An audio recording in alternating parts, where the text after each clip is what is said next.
সম্মানিত গায়েস, দেখতে পাচ্ছেন নেত্রকোনার মুসা ইব্রাহিম ভাই, তিনি আসছেন আমাদের গোলাবাড়িতে।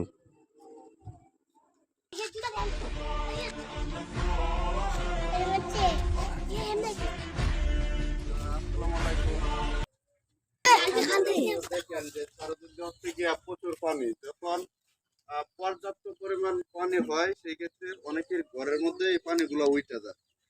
আপনাদের মাঝে আজকে হচ্ছে কি আমরা এমন বাপ ছেলের অন্ধ কাহিনী শোনাবো, যেটা আপনাদের শুনতে হয়তো খারাপ লাগবে। ওনাদের দৃশ্যগুলা, ওনারা যে পরিস্থিতিতে আছে, আসলে এই পরিস্থিতিতে এখনকার সমাজে মানুষ থাকে না। যাক, আমরা ওনাদের সাথে কথা বলার চেষ্টা করি। যদি আমাদের এই অন্ধ লোক আর সুস্থ লোকের গল্পটা ভালো লাগে, অবশ্যই আমাদের এই পেজটা আপনারা শেয়ার করে দিবেন এবং ফলো দিয়ে আমাদের পাশে থাকবেন। রাখি এই জায়গার মধ্যে রাখি। কিসের বড়াই করো রে মন, কিসের বড়াই করো, হাওয়ার গাড়ি বিকল হবে। আপনাদেরকে আমরা যে দুইজন লোকের কথা বলছিলাম, এই যে ওনার হচ্ছে গিয়া একজন হচ্ছে গিয়া ছেলে, আরেকজন হচ্ছে গিয়া বাপ। ওনার হচ্ছে গিয়া এই যে একটা চোখ দেখেন, যদি আপনারা একটা চোখ দেখেন, একটা চোখ কি আপনার এই চোখটা কিসের? এই চোখটা হলো আমার এই যে আপনার পাথরের চোখ লাগানো হয়েছে, এটা কিসের জন্য লাগানো হয়েছে, মানে কিভাবে ঘটছে? আমি আসলে প্রতিবন্ধী। আমি চলার ক্ষেত্রে এই আঘাতকারী আমার চোখটা যেটা একটা ভালো ছিল এটা ফাইটে গেছিল। এরপরে গ্রামবাসী যারা সুস্থ তারা আমার এই সিলেট হসপিটাল নিয়ে উসমানী আমার তারা এই পাথরটা লাগাই আনছে আর আমার সুস্থ করছে। নাহলে যে গ্রামবাসী যদি আমার পাশে না থাকতো তো আমি মারা যেতাম। আমার ছেলেটাও প্রতিবন্ধী, কেউ কোনো খামার উদ্ধার করার কোনো, একবার আমি অসহায় মানুষ, আমার কোনো খামাইদার নাই, আমি অসহায় অবস্থায় আছি। আমার কি চাষি আছে? যে আপনার চাচি উনিও সার্বিক প্রতিবন্ধী, উনিও বেইনের কাজ করেন। আমার কয় ভাই কয় বোন? আপনি আমার এক ছেলে আর 2 মেয়ে। পরিবারের টোটাল 3 জন। পরিবারে আমার ছেলে মেয়ে হলো 3 জন আর আমরা 2 জন, এই 5 জন। আপনার এই যে ছেলে যে আমরা দেখতে পাচ্ছি, আপনার ছেলের মুখে আমি শোনার চেষ্টা করি, তোমার যে এই পরিস্থিতি,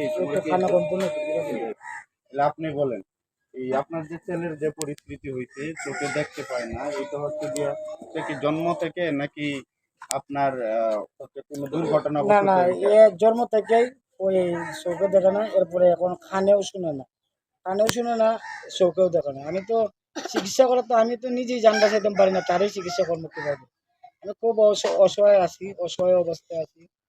আর যদি আপনারা মাধ্যমে বা কোনো সচ্ছল মানুষের মাধ্যমে যদি আমার এই এই অসহায় পরিবারে যদি কেউ হাসি ফুটাইতে পারে, মনে হয় আল্লাহর তরফ থেকে কোনো রহমত করবে।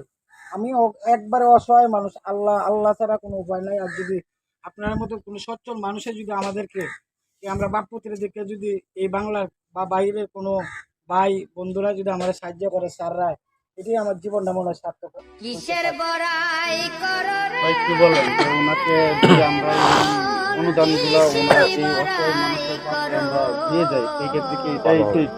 হুজুর কি বলেন যে ওনাকে দেওয়াই মনে হয় যে আমাদের কাছে ঠিক হচ্ছে নাকি? আমি মনে করি আমার উনার লাগে সবচেয়ে ভালো, কারণ উনি গ্রামের মাঝে বেশি প্রতিবন্ধী, একবারে অসহায়, ছেলেটাও একবারে প্রতিবন্ধী এবং উনিও খুব মানে চলার কোনো গতি নেই। প্রিয় দর্শক, আপনারা হচ্ছে গিয়ে এই যে আমরা এলাকাবাসীর তথ্য অনুযায়ী যেটা জানতে পারলাম যে ওনারা এমন এক পরিবেশে বসবাস করে যে চারদিক দিয়ে হচ্ছে গিয়ে নদী, ওনাদের যখনই বেশি বন্যা হয় ওনাদের ঘর বাড়ির মধ্যে পানি থাকে, ওনাদের চলার যে অবস্থা তিনি দেখেন। এই যে ওনার এক ছেলে চলতে দেখেন এবং বাপ নিজে একটা পাথরের ব্যবহার করে উনি জীবনযাপন করতেছে। এইরকম অসহায় মানুষের পাশে যেন আমরা প্রতিনিয়ত দাঁড়াতে পারি, এই ক্ষেত্রে আমাদের এই ভিডিওটা অবশ্যই একটা শেয়ার করে দেবেন এবং ফলো দিয়ে পাশে থাকবেন। হাওয়ার গাড়ি বিকল হবে, একটু সময় পড়ো। কার জমিনে বাঁধলি ঘর, কে বা মালিক?